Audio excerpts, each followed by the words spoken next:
Que symbolise la mer sinon le monde présent, battu par les vagues tumultueuses des affaires et les remous d'une vie caduque? Et que représente le rivage ferme, sinon la pérennité du repos éternel? Les disciples peinent donc sur le lac puisqu'ils sont encore pris dans les flots de la vie mortelle.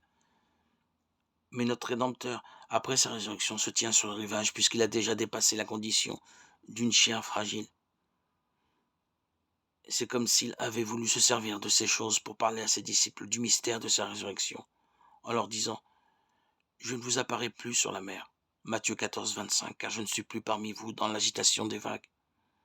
C'est dans le même sens qu'en un autre endroit, il a dit à ses mêmes disciples après sa résurrection: Je vous ai dit ces choses quand j'étais encore avec vous. Luc 24, 44.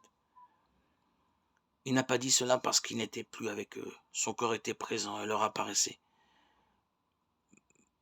Mais sa chair immortelle distançait de loin leur corps mortel. Il disait ne plus être avec eux tout en étant au milieu d'eux. Dans le passage de l'Évangile, il ne parle pas de l'emplacement de son corps, mais il leur signifie la même chose alors que ses disciples naviguent encore.